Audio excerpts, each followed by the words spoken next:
Hi, everyone. We are really happy to be here and we are very excited to be a part of the product experimentation event. Yes, hello everyone. And today we brought a topic that, in our opinion, is a bit underrated, and that is how can product teams benefit from CRO methods? And just to give you a bit of context, we wanted to start with our personal stories at first, why we actually want to talk about it. And just to give you an idea, I myself was working as a product manager for like 7 years. And, I was desperately trying to integrate product discovery into my daily routines. And it never really worked out because of a super busy schedule of a PM. We always have other stuff to do, to prepare our OKRs, to take care of our backlog, but not always to take care of our user. And that was the case until I had a chance to work with the CRO team. And I noticed that they managed to put the user into the center of the whole process without investing much more time. And I got so excited and curious that I decided to switch to an agency called Kommissionskraft, where we work today, and fully focus on how to learn how to do CRO projects. Only to realize that actually half of the projects are coming from the product teams, but the methods that we're using to help them are still coming from CRO. And yeah, we want to talk more about today. I was experienced kind of the same. I got, after 7 years as a product manager and CRO manager, I got really frustrated about the internal debates between those two worlds. And they were not really able to work together. They were always fighting about backlog priorities, and nobody was really focusing on the user. But we are doing our business for the user, right? So, driven by my belief that companies must prioritize the user, I decided to switch my frustration to motivation and go to Kommissionskraft, where we now work with companies together, and they pay us that we can help them to focus on the user and help them to drive their business. And before we dive deeper, we want to show you what is our goal. We want to bring those worlds really closer together because they belong together. And we want to show you with a small, simple framework. There's nothing cultural, nothing organizational, nothing with a leadership buy-in, just a framework how you can bring those worlds closer together and how product can benefit from CRO methods. So at the end, you will get access to a cheat sheet, which we will show you. And hi, this is Romo Santiago from Experiment Nation. If you'd like to connect with hundreds of experimenters from around the world, consider joining our Slack channel. You can find the link in the description. Now back to the episode. What we experience when we work together with companies is that, we make some we made an observation with some product teams, and we realized that those product teams actually accept that they live in a reality where they don't focus on the user. Can you imagine this? They don't focus on the user. They're caught in a kind of a bubble, and they are doing their jobs and in their bubble, and nobody is really helping them out. They always have the pressure to deliver. They are busy with their roadmaps or anything technical, but not really the time to focus on the user. It works sometimes, but the risk they are taking is really high. So it's like in a casino when you are go gambling and hoping that you will win. So to sum it up is they are focusing on building the thing right rather than on focusing if they are building the right thing for the user, which is really crazy, right?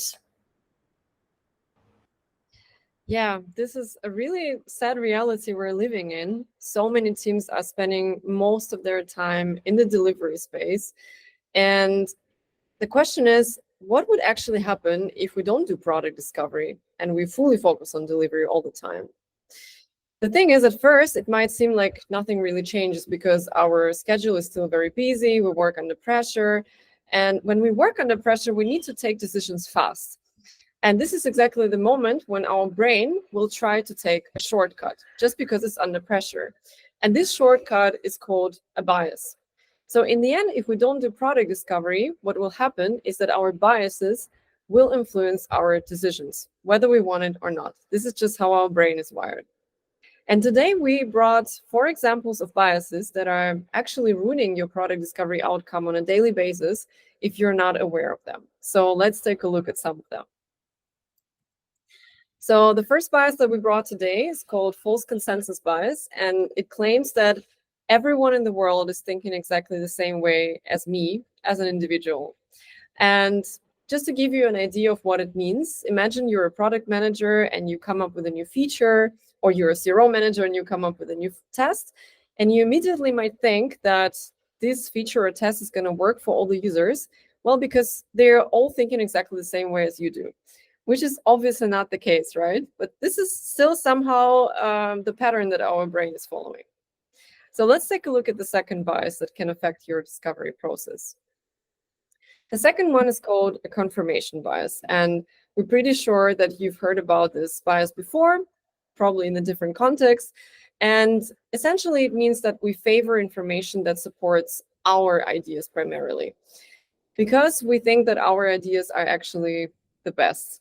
And I know it's very egocentric to even call it this way, right? But we're all guilty of that. And it doesn't just happen to C-level. It happens literally to all of us. Sometimes we sit in a room full of people in a meeting and we think, okay, we don't really have to search for further ideas because honestly, guys, mine is already the best, right? I guess some of you have recognized yourself now. Yeah, so this is just what can happen to our brain with a confirmation bias, and what will and it leads to the situation that we would be constantly searching for the facts that are primarily supporting our idea, right? Just to show everyone that our ideas actually are the best. So this is very dangerous. Take care of that one. Let's take a look at the third bias that we brought today, and it's called the curse of knowledge. And at some point, it will happen to both product people and CRO managers, because we all spend a lot of time with our product or with our website. We constantly look at it, we use it on our phone, on our desktop, and we simply at some point become blind towards the problems that might happen there, right? We cannot unsee the things that we saw already, so we become blind. And that's why it's so important to involve the fresh customer perspective, involve the users, and really see what kind of problems they have while using your product. And the fourth bias that we brought today, it's actually our favorite, because it says that we think we're not having any biases, and it's called a bias blind spot. And I hope that at least at this point, some of you are laughing behind your screens, because obviously it's not the case. We all have biases, and we kind of have to accept this as a fact. But the question that remains in our head is, can we actually do something about it? And the good news is that, yes, you actually can reduce your biases by doing product discovery. That's why we want to talk about it today. So what do we actually mean by that? Essentially, we mean that you would be constantly feeding your brain with new insights about your users. And in the next slides, you will learn more about how to actually do it in practice. So we brought you the classic approach when it comes to product discovery. It's called the double diamond, and it splits the process actually in two areas. You have the first diamond is called the problem space, and the second diamond is called the solution space. And you have 4 steps. The first one is the discovery, where you really understand and research the challenges and the needs of the user. And in the second one, you define the problem more concrete, you specify it more, you prioritize it, and then you switch to the development phase, where you create ideas, you do mock-up prototypes, and after that you deliver the final solution. And some of our clients, they had some issues working with this model, because nobody really exactly tells you what to do in each of the steps. What methods should you use, and how you can jump from one step to the other. Then also for us, the equal split was kind of problematic, because we normally spend a lot more time in the problem space rather than in the solution space. And the last step here is called delivery, whereas at this stage, validation would make more sense, because every idea is kind of a bet, and we want to reduce the risk of the bet by validating our ideas. And then we realized that we already have a CRO framework at our company that solves all these problems. So we thought, hey, why not match them together? And it actually fits perfect. So let's have a look at this, how this worked out. Our framework is called Behavioral Design Framework. Maybe some of you already heard of it. If not, we have actually 5 steps in this framework. And the first one is understanding the user needs. So we really deep dive into the pains and the gains. And we try to figure out what are their jobs to be done. And then we are going to the page and see if those, pains and needs are met. So we really deep dive onto the page. And then after that, we bring the business goals and the user goals together. And then we jump to the development or to the solution space, where we also develop solution. And at the last point, we actually validate the solutions before we deliver them. And the advantage that we see is that we have a massive extension of the problem space, and we make a clear distinction between the customer needs and their experiences on the page. And this for us created a really big customer centricity. So it's more like a 70-30 split rather than a hard 50-50 split.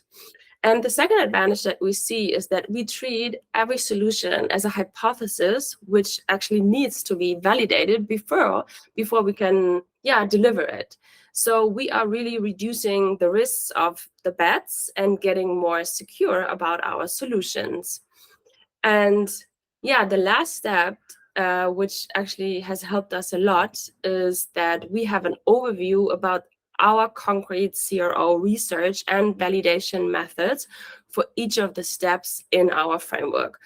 But we have a lot more of the methods. So you will get this cheat sheet at the end where you can see all the methods.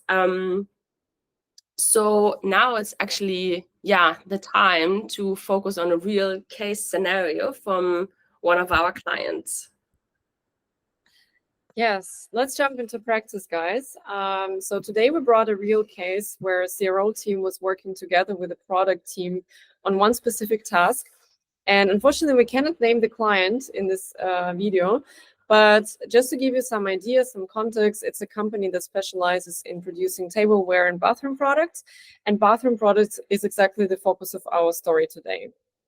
So the first thing that we did when we had our first call with the product manager on the client side was that we went through the actual process of creating a bathroom. So they really wanted to explain to us how this works. And you can see on the slide here how many steps this process actually has. We'll not jump into the details, but as you can see, it's a really long-term process. It takes up to a few months from the moment when you just start thinking about your bathroom, start visualizing it, until the moment when you actually have it installed in your house. So it's a really long-term journey, right? And the question is, what will happen if you have this kind of long-term journey? The problem that the client started facing is that they eventually started losing a lot of customers at some point of the journey, right? So the more steps you have, the higher is the chance that you will lose customers at some point. And this is exactly what they were observing. They were losing a lot of customers, especially in the beginning of the journey where the inspirational phase was taking place. We wanted to understand the problem a bit deeper, and we had a conversation with management team where they shared their first assumption, why they think this is actually happening from the user perspective. And their first assumption was that probably this problem is occurring because there is simply not enough inspiration on the website. And that's why they're losing users in the beginning of the journey. And that sounds like a very legit assumption that we could start working with. And that was exactly the starting point of our cooperation. So we joined the project and we realized that the team actually already has a solution. And I'm laughing a bit because, it's actually such a typical behavior. As soon as you get a glimpse of the problem, you immediately jump into the solution. And usually creating a solution is not really a big deal for the team. So remember the false consensus bias that we told you about in the very beginning of the presentation, because this is exactly the perfect example of how it can affect your decisions. Because, of course, the team was thinking that the first solution that they created is going to be the best one because all the users are probably thinking exactly the same way as they do, which is not the case. But before we start judging, let's maybe take a look at the solution that they created. They thought that it would be a great idea to create a certain tool where users can find their own bathroom style, because this way they would increase sales of the bathroom products, because users will build a certain emotional connection with the style that they found or created by themselves. And honestly, it sounds like a great solution that we could just, start building. We could go to our desks and create a backlog with all the user stories, and as mentioned, just start building it. But for some reason, our product manager on the client side, she was not really very happy about this solution. Or let's say she was not that convinced. She had a lot of second thoughts that she decided to share with us. And she was asking questions like, okay, guys, but what if this solution is actually not the right one for our problem? Or in the worst case, what if we're actually not solving the right user problem in the first place, right? And you also have to realize that she was responsible for a quite significant amount of budget. So obviously the topic of return on investment was very critical for her. And she was simply not sure if it's going to happen in this case. So the question is, what can you actually do when you have so many critical questions popping up in your head and you don't really know what to do next? The only right thing you can do, in our opinion, is to actually take a step back and give yourself some time to do some product discovery steps. Even if it's just a few steps, it's really better than nothing. So this is exactly the moment when we joined the team and had this very challenging task to help them reduce the biases within the process and minimize the risk with product discovery, but without slowing the team down, right? Because all the product teams, they never have time. They're always under pressure. So this is a very important condition. What did we do to help them? So the first thing we decided to do together is to build a prototype. Unfortunately, we cannot show you the screens of the prototype, but in general, what we can say is that creating a prototype is a really great tool to align all the stakeholders and finally visualize the idea that everyone was talking about for a few months already. So it's a great starting point. But obviously, you need to show the prototype to the users to actually learn in terms of product discovery. So that's exactly what we did in the next step. We decided that we don't just want to show the prototype to the users and see what randomly would happen, but instead it was very critical for us to understand why users are doing certain steps, because only this way you can actually learn within the discovery space. And the method that we decided to use in this case is called Motivation Lab. And it's coming from our behavior design framework that Stephanie showed to you a few slides ago. The name is maybe a bit tricky for those who haven't worked with us, but in general, just to give you an idea what it actually means, it's a kind of validation or research method that consists of two parts. In the first part, we have a deep qualitative interview with the selected users, and we try to really focus on their motivation, on the struggles when it comes to bathroom planning process in general. And then only in the second step, after we have understood how our users think and what motivates them, we actually show them the prototype and ask them guiding questions that help us understand why they do certain steps. And this is very important because this is exactly where all the learnings are coming from in terms of discovery. And the result of this discovery step was actually really eye-opening for both us and the client team, because we realized that the original problem we thought was existing for the users was actually wrong. And it was not that,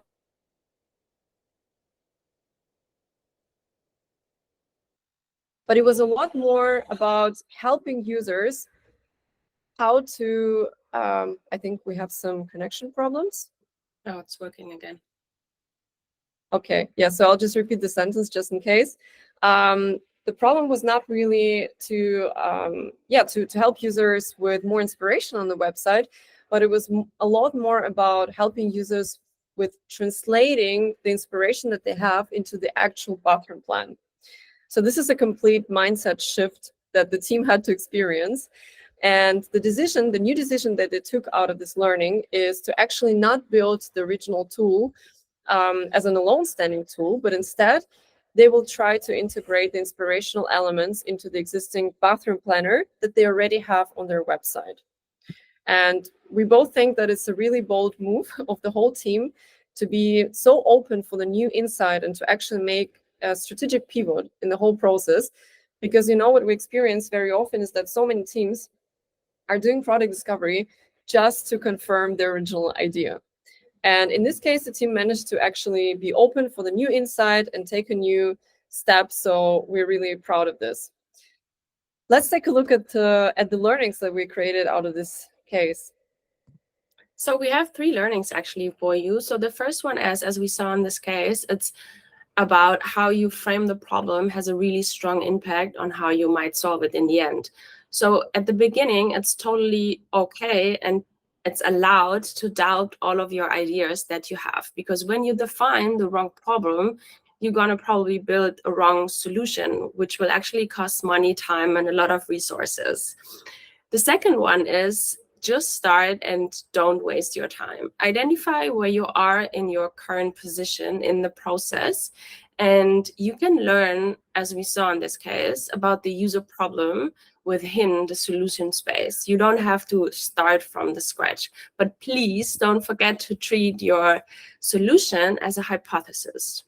And the third one is, it's not about one big research. It's more than combining research methods in order to generate findings in a more efficient way. And we brought you not only 3 learnings, but we have actually 3 bonus tips for you. The first one is, maybe you experience it in your company as well, when there are too many different opinions in a room discussing this same thing. And when you feel like there's this little pink elephant in the room, use it as a sign that you need to dive deeper into the problem. The second one is, I know it might sound easy, but just block time in your calendar to get some interaction with your users. So please, product managers, CRO managers, sit together, talk to each other, because both of you will benefit from each other. And the CRO teams, they have the user insights, which will help you, product managers, to get more knowledge about your users and build better products at the end.